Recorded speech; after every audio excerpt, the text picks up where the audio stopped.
I've ever seen. The guys working here are sweating their balls off. You can only stand to be in this area for about a minute before your legs start to literally melt off. Well, I gotta get out of here. And it all starts here. In today's video, I'm gonna react to a food video. It's posted by a channel called Best Food Review Show Ever, somewhere around there. And I love this channel. I've been watching their videos for like, I think 3 years now. They upload incredible videos of food, and they travel throughout the world from places that are well known to totally isolated places, and they cover everything in between. And the host of the show, Sunny, and he is one of the best personalities ever. So today I'm gonna be reacting to one of their latest video. I've not had the chance to watch this video on my own, so I'm gonna try and do a reaction to it and see how you feel about the video. So I hope you enjoyed the video. If you enjoyed the video, please say so in the comment section below so I can find more of these videos, do more reactions for you guys. I hope you enjoyed the video.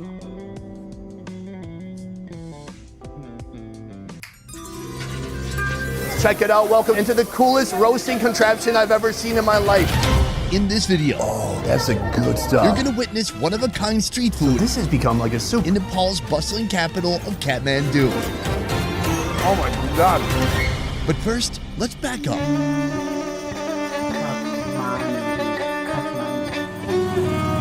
Kathmandu has a population of nearly 1.5 million, far greater than the next biggest city. Nepal, this very small country, is squeezed between these two huge superpowers, India and China. Nepali people, who do they like more? It's like asking if you like your mommy or your daddy. This bustling cityscape has become a melting pot for cultures and foods around the country. Are there a lot of Tibetan restaurants in Yeah. Kathmandu? Sorry. You can chew if you want. Okay. Here, you can get a taste of everything Nepal, from the country's national dish You can add more if you like. When you get more, that's free, Yeah. but not the meat. to the most extreme meat roasting operation I've ever The seen. guys working here are sweating their balls off. You can only stand to be in this area for about a minute before your legs start to literally melt off. Well, I gotta get out of here. And it all starts here. Welcome to Kathmandu. Today we are in Nepal, and this is Sarita. Sarita. Sarita. Sarita. Yeah. All right. I'm so sorry. Did I say it wrong? I thought I said Sarita. This is the tiniest commercial kitchen I've ever seen for a restaurant. It's her with a handful of burners and then piles of delicious food inside. The seasonings, the smells in here are insane. Right now she's preparing something called dal bhat. More than just a national dish, dal bhat is a perfect way to fuel up for a cold Nepali day. In its most simple form, you'll find rice and lentil curry, but the sides can be nearly endless. Here, Sarita is cooking up stir-fried veggies. Add fenugreek seeds, onion, and green chilies in a hot, oily pan. Then potato, turmeric powder, squash, beans, salt, and a list of flavorsome Nepali spices. For a bit of protein, we've got chicken curry. It starts with onion, green chilies, turmeric powder, and bay leaves in hot oil. Then the chicken, cooked lightly before flavoring it with ginger garlic paste, cumin powder, coriander powder, salt, garam masala, tomato paste, coriander, and finally spring onion. She whips up her mutton curry the same way. Pick your protein, plate, serve, and eat. You have to use a hand to get the real taste. I haven't washed my hand for 3 days. Is that okay? No, that's not okay. Okay, well, let's see what happens. I noticed there's an emphasis on rice. It's all about the rice. To make it easier for you to eat more rice, you pair it with different kind of vegetables and then the meat. Oh my God. That is the biggest bite I've ever seen in my life. Yeah, eat it. Okay, here we go. Take some chutney. With my fingers, it's a liquid.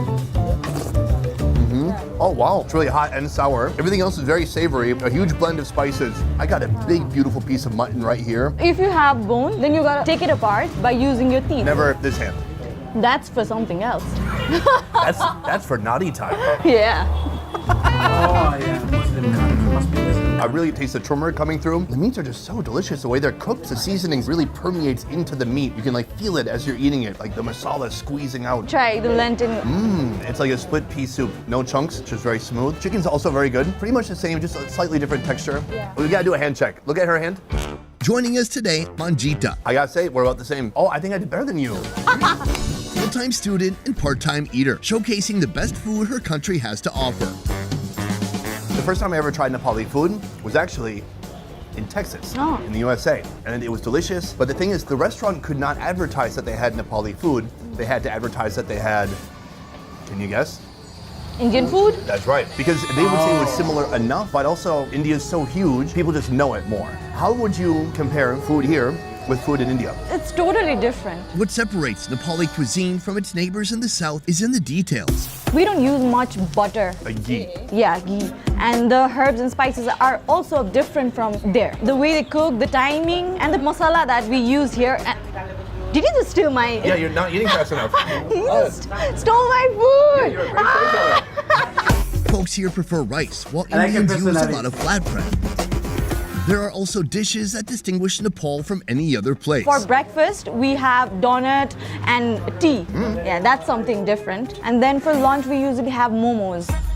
It's fast. Whenever we're hungry, we'll find every other momo shop behind every corner. Mo means steam, and momo is what you call the steamed Nepali dumpling, an iconic dish enjoyed by every stratum of the population. Namaste. Namaste. We've come to the very chill. Momo's making room. Did we overload the generator? No. Oh, the electricity cut. How often does that happen? Unexpected daily powder outages are not uncommon here in the capital, due to decades-old infrastructure that's continuously trying to catch up to demand. At times, power cuts might last half a day, but still, you'll hardly see people flinch. Whether it's bright or not, there's work to be done. We have someone right here rolling out the wrapper. The wrapper is just made of flour and water. This is a fascinating rolling pin. Can I see this real quick? Can I take a look at this? I'm not sure if this is from the rolling pin store or if it's just been kind of reused. Very heavy. It just takes her one roll and then she's got it flat and ready to go. Is it perfect? No. All right.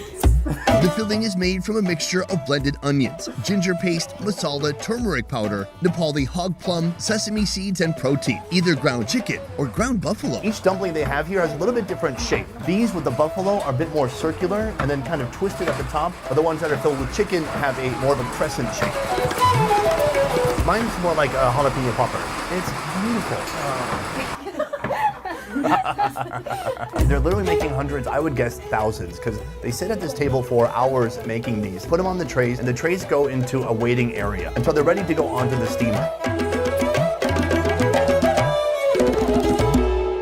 Hi. Hi. When I think this type of dumpling, it reminds me of East Asia. Like we have something here where it feels like the structure of a East Asian food mixed with the spices of South Asia. Yes. Do we just eat it like this? No, you gotta take the soup.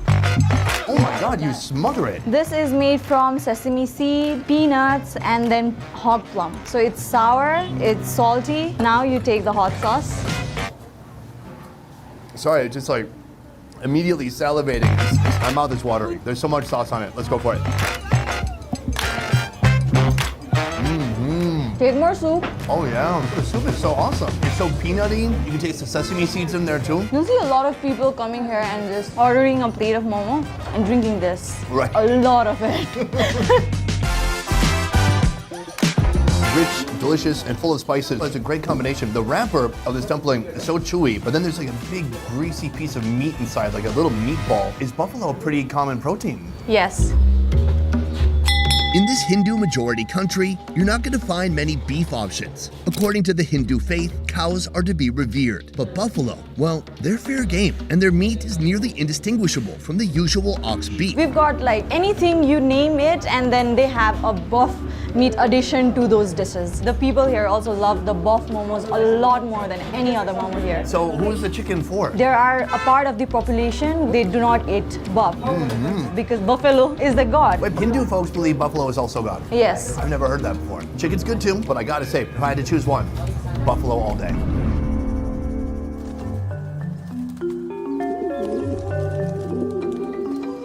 I'm confused. It is like 3:30 p.m. This place is packed. Yes. Is this a snack? Is this dinner? What's going on here? This is a snack. People take snack time here really seriously. Yes. This is called lapping. It's not your typical midday snack. In fact, it's a rather brilliant, affordable culinary innovation. A tangy, spicy cold noodle that'll satisfy even the most hard to pin down craving. And you can find it here at Kawa Karpo Noodle Factory. This dish is originated from Tibet itself. So this is made from all-purpose flour, and they put a lot of water there, and they keep on kneading, so the starch and the gluten separates. The starch part is steamed, and you get this jelly-like thing. Where's the flavor coming from? At first, she takes the pancake-like structure on the plate, and then she puts a lot of chili oil and salt and MSG. After that, she puts on this, the gluten part of the all-purpose flour, and then you can put peanuts or raw noodles. Let's try it out. Cheers. Oh yeah. First thoughts, it's overwhelmingly salty. I don't know if it's MSG, salt, or what, but that is a lot of salt. The textures are awesome because it reminds me of like a banh pho, like a big flat Vietnamese noodle. So it has a similar texture to that, but then inside you have all these great crunchy bits. That piece is better. I think my first piece was just loaded with salt. It seems like a combination of Tibetan techniques with some of the local flavor. Not so different from the momo. Yeah. Are there a lot of Tibetan restaurants in Kathmandu? So you'll usually find Tibetan restaurants around Bodh Stupa. For decades, Nepal was the main station on an underground railroad, offering refuge to Tibetans fleeing the Chinese as their land was invaded. The owner here, is she Tibetan? Yes, you can tell that by seeing the picture that she has hung right there. The Dalai Lama. Yeah. Do the Hindu folks and the Buddhist folks get along? Yeah, they do. We do not care about all these religion, and we don't separate people by that. Newly arrived immigrants brought with them the recipes, enriching the Nepalese foodscape. These days, Nepali cuisine has been greatly influenced by Tibet's distinct flavors and recipes, like our next noodle dish, thukpa, Tibetan in origin, but even more flavorful and much more spicy. Right now we are in a kitchen which is basically its own tiny noodle making factory. Here they're doing everything from taking flour, eggs, and water and making the dough to kneading the noodles and then cutting those into the noodles you see right here. She's hanging the noodles right now. Can I have those? Yeah, thank you. Take a look at these noodles. You know, it's not like a lot of the noodles I see in Southeast Asia, which are more rice-based. These are a flour-based noodle, but with plenty of eggs inside, but still not an egg noodle. This is a Tibetan noodle. Cook the wheat noodles al dente, then assemble. But don't flavor the noodles, flavor the plate. First with green onions, a mixture of salt, MSG, and chili powder. Then jaja, a traditional Tibetan black bean sauce. Add garlic paste, the noodles, veggies, and finally top it up with minced buffalo meat. This is enough for a small family. You take this chili oil, put it in as much as you like. But they already put spices on the bottom, right? That's Oh not my enough. God. Okay, I'm doing what you're doing. Okay. I'm gonna pay for it later, right? Okay, yes. Oh, gosh. These noodles are so interesting because they've got so much body to them. Oh, yes. This is awesome. Oh, Can you taste that the noodles literally really fresh? yeah, super slippery. It just slides right down your throat. It's almost like oily, slightly. The chili oil is powerful. Otherwise, it's just super savory. You can taste the beefiness of the buffalo. And then every once in a while, you find a vegetable. And you put it to the side, and then you keep eating. No, I like it. This was incredible, super filling. From here, we have one last location. You may be familiar with the concept of slow and low Southern barbecue. Well, this ain't that. Here at Yangtaru Setgawa Corner, they've brought the concept of fast and blast, where protein meets a fiery inferno. All right, guys, check it out. Welcome to our final location and to the coolest roasting contraption I've ever seen in my life. This thing is like a filing cabinet for meat. It's basically a huge fire pit that they've built up around the meat. And inside, oh my God, it's burning my legs. Inside there are 4 shelves and they slide the meat in. This innovative barbecue technology actually goes way back. The restaurant owner was inspired by the fire roasting techniques of the Limbu people, an ethnic group native to Nepal. All right, so whenever the meat's roasting, they close the door like this. When it's ready, they pull it open and they pull out the meat drawer and they're seeing how it's looking. They give it a shake. Is this mutton? Buffalo, pretty close. There's chicken, there's mutton, there's pork, but they really specialize in pork. That is what we're ordering today. Pork? Chicken, good, fantastic. The meat is marinated with garlic, ginger, cardamom, lime, cloves, salt, and red pepper. Then it's barbecued, blasted with bursts of intense flames, caramelizing the outside of the meat. The meat master shuffles and moves the meat shelves almost constantly until they're ready. Boom! How you doing? Great. I like this place. Okay. Good vibe. This is a Sekwa corner. People come here, they have the Sekwa. In English, it's called barbecue. I thought I was just gonna get pork, but then I got everything. We've got chicken wings, we have chicken gizzards, we have the pork here, we've got mutton, we've got buff. Yeah. Here's the thing, people eat pork here? Yes. This is a surprise to me. I know it's a Hindu country, but they largely don't eat pork there. Do you have any idea why? No clue about it. Me either, but you guys do here, and so I appreciate that. Hey, let me give a quick toast to pork. Here's to pork. I think we should try some chicken gizzard first. You gotta take this and dip it in as well. Oh, dip it in the chutney. Yeah. You can like taste the kiss of the flame. It is like perfectly fire roasted. What kind of chutney is this? This is a tomato chutney. That pairs very well with barbecued meats. Over here, that is pork belly. You can see the pork skin, the fat, the protein all together. Oh yeah. I've had pork belly in so many different countries, but never quite like this. The spices, the seasonings they're putting on there with that fire roasting technique, it's a completely different flavor experience. It's juicy, it's got a nice bite to it. It's not crunchy, it's more like dense, like chewy in a good way. Yeah. Oh my God. And the fatty section really explodes with flavor. It's interesting because it's so rich, like our last noodle meal, but I don't need anything to balance it out. Well, maybe this. Meanwhile, we have this right here. What am I looking at? This is chutpate. You use puffed rice and then the onion, tomatoes, boiled potatoes, and you have chickpeas and then the peanuts. That's a lot of veggies, and they squeeze lemon in it. Oh. So it's sour, it's spicy, it's salty. Are you hiding meat in your cheek right now? Yeah.